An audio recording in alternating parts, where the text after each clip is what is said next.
Hey everybody, it's really good to be with you once again. Thanks for showing up. Have you ever thought about the fact that sometimes when you don't know you can't do something, you end up doing it? I have found that in this sense, spiritually, ignorance is bliss, in the sense that when you don't know that you're limited, you end up being unlimited. I'd like to give you a few really cool personal examples of how this works in my life and the lives of those I've seen. So for our holistic life coach training, we invite applicants to submit a photo of themselves. One lady sent a picture of her at an outdoor restaurant in Singapore, where she lives, and she was delivering a colorful plate of food to a table. So it was obvious to me that she was a waitress. A week later, I received an email from her saying, well, I don't know if I can participate in the webinars because the timing of your webinars for the training conflicts with my work. So I thought, well, that should be easy. You're a waitress. I said, well, why don't you just get somebody else to take your shift? She said, okay, I'll try. A week later, I hear from her. She says, well, it wasn't that easy, but I did it. She said, I don't know if you know it, but I am the assistant to the U.S. ambassador to Singapore. And I asked my boss if I can get off. He said, well, I'll get somebody else to take your shift. And I think if I had known that she had such a prestigious position, I wouldn't have just have said so casually, get somebody else to take your shift. I thought she was a waitress. So I didn't know what she couldn't do, but she ended up doing it. She ended up participating in the program, have a great time. At another time, I've always wanted to fly a plane. So when I was living on Maui, I saw an ad for a U-Fly plane trip around the islands. And the idea is they take you up in a little plane and you get to fly for a little while. I thought, well, that's really cool. So I signed up and we go to this airport and you get in a little Cessna with the instructor. And I'm sitting there putting the seatbelt on. He says, well, okay, now here's how you take off. I said, well, I think I told you I have never flown before. He said, I know. He said, but just here's how you do it. Not so hard. So I thought, well, if he thinks I can take off, maybe I'll take off. So I did what he said. And of course, he helped me at this crucial moment. We took off. And we got up into the air. He said, well, here's how you fly. Okay, I can try that. We had a wonderful afternoon. We flew around 3 Hawaiian islands. We did a touch and go in Molokai. We saw the whales cavorting between Maui and Lanai. It was just like a glorious, glorious afternoon. And I actually flew most of the time with his aide. Comes time to land back in Kahului Airport, and it's really windy. He says, well, this is how you land. I said, well, it's really windy. He said, no, but this is how you land. So he showed me what to do, and I brought the plane in mostly for landing. At the final moment, he took over, of course. But I had no idea I could fly. But the thing was, he believed in me. You understand? His vision of me was greater than my vision of myself. And so I stepped into his vision and I succeeded. So this is a really key principle here, because how you think about yourself determines what turns out, and how you think about others determines how they turn out. Dale Carnegie said, give that person a fine reputation to live up to, which means talk about them in the way you would like them to be instead of the way you fear they are.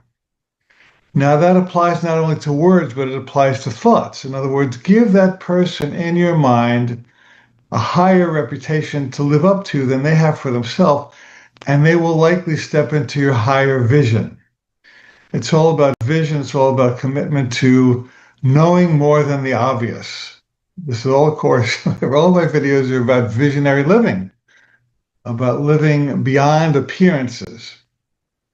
When my first book, The Dragon Doesn't Live Here Anymore, came out, I sent a copy to one of my favorite authors, Richard Bach.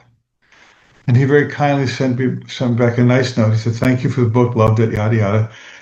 He concluded by saying, it seems as though the family of those of us who do not believe in appearances is a large one, which was the theme of all of his books as well. And the idea is that there are two groups of people we might simplify to say in the world: those that are stuck in appearances, and those that have what I call X-ray vision, where you get to see beyond appearances into possibilities and potentials. And most people, sadly, are limited by the limits they've been taught. And of course, we're all taught limits as children. We were not born with limits.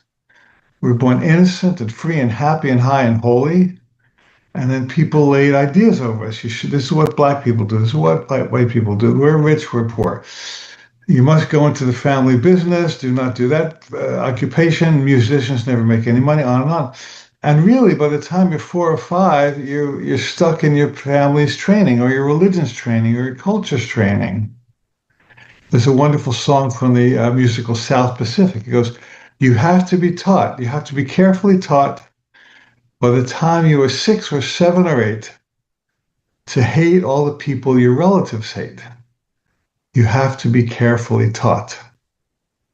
So what I'd like to do with you in this video is begin to peel away the layers of limits that have been laid over you that were never real in the first place. They were perceived as real by your relatives. They were perceived as real by you, perhaps even by the masses, but they're not real. They're just agreements. A lot of people in the middle of nowhere doesn't make it somewhere. In other words, the whole world agreeing on illusion does not make it real. See? Now, there's a true story from the annals of American education where a young teacher came to school on the first day of class, an elementary school teacher, and she looks through her roll book and she sees the kids' names with very high IQ numbers next to them, 135, 128, 140, 127. She thinks, my God, I finally got a great class. This is wonderful. They gave me smart kids. So she gave her kids challenging projects and free time, and she rewarded them, and she had a lot of fun with them, and the kids excelled. They all did really, really well. And by the time the first semester was over, they all got A's and A minuses and A pluses. The next day, the principal calls her into his office. Miss Jones, what did you do with these kids? Well, what do you mean? Well, you took a group of the lowest functioning kids in the school and you turned them into geniuses. She said, no, they're already geniuses. And she takes out her roll book. Look, IQ 147. She said, Miss Jones, those are not their IQ numbers. Those are their locker numbers. So she confused her locker numbers with her IQ, but she gave them a good reputation to live up to in her mind. And they filled the shoes that she put before them.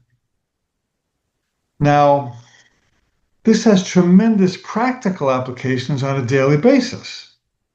For example, a diagnosis from a doctor or a psychiatrist. They put you in a box and a label, and you're supposed to live in that. Well, they don't always want you to, but they believe you will. So I heard a very beautiful story from a woman. There's a website for people who post their secrets, and they just reveal secrets they never told anybody, or how their secrets affected their life. So she put in short, this is a note to her husband. I never told you when the doctor called and said you were infertile.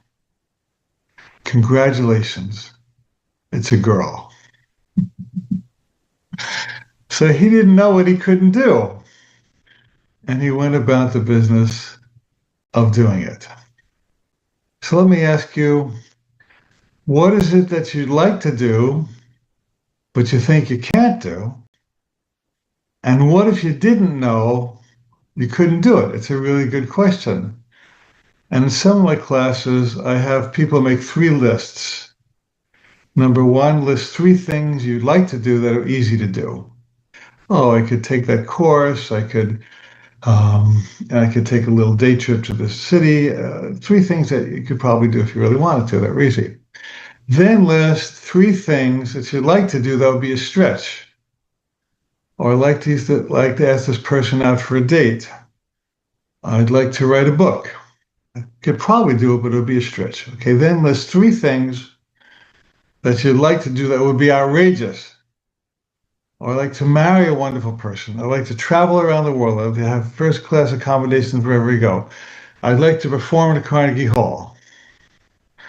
And it's interesting because as I work with these people over time, the easy list gets displaced by the stretch list. In other words, the stretch stuff becomes easy, and the outrageous stuff becomes a stretch, and there's new outrageous stuff.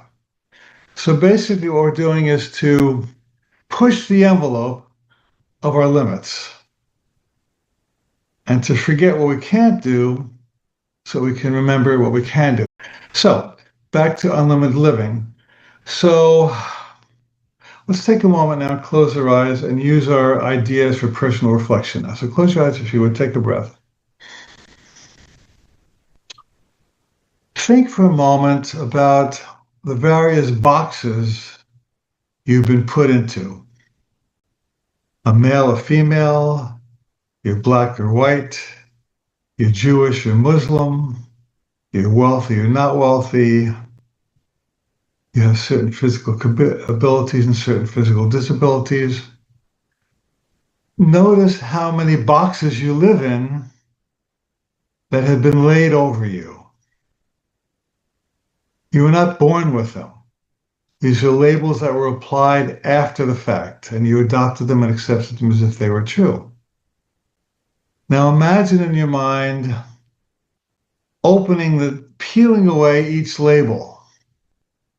So you're no longer defined by your gender. I am not defined by my race. I am not defined by my religion. I'm not defined by my relationship history. I am not defined by the amount of money in my bank account. And if you imagine peeling each label off one by one by one by one, it's almost as if a chick is pecking its way out of a shell. And if you do this with intention and sincerity and do it regularly, what'll happen, it'll be as if the ceiling of your life is being erased. And there's not a ceiling over you, there's open sky.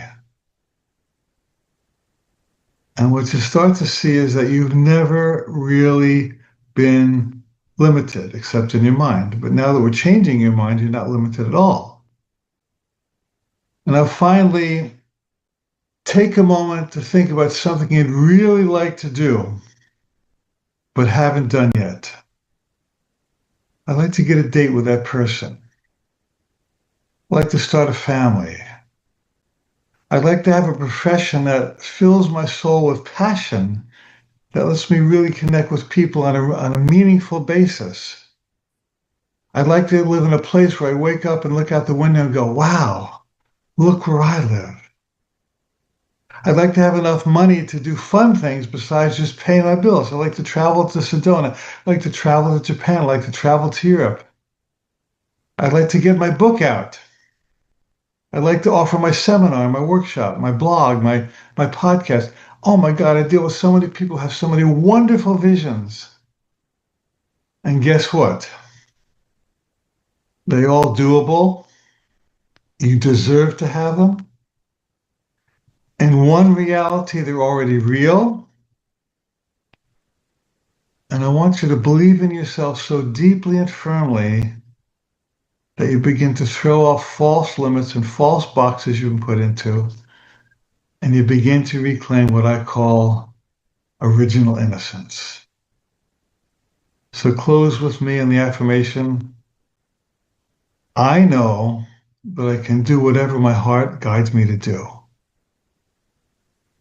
I know that the universe will support me as I take steps to follow my soul's purpose. I know there's a higher power with whom I co-create to step into my true self, my highest self. I do not walk alone. I am guided. I am loved. I am healed. I am whole.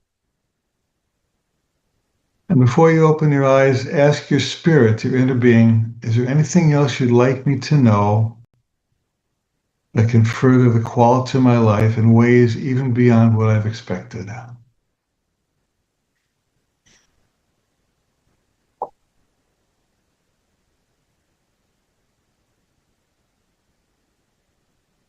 At this very moment, God is speaking to your heart with limitless love, limitless confidence, and a limitless vision of who you truly are.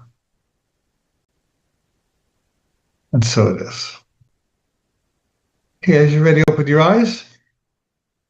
Thank you for joining me. I love these little wonderful adventures we take once in a while. I welcome your comments. Please add any experiences in the comments, and I'll see you again soon. Have a wonderful day.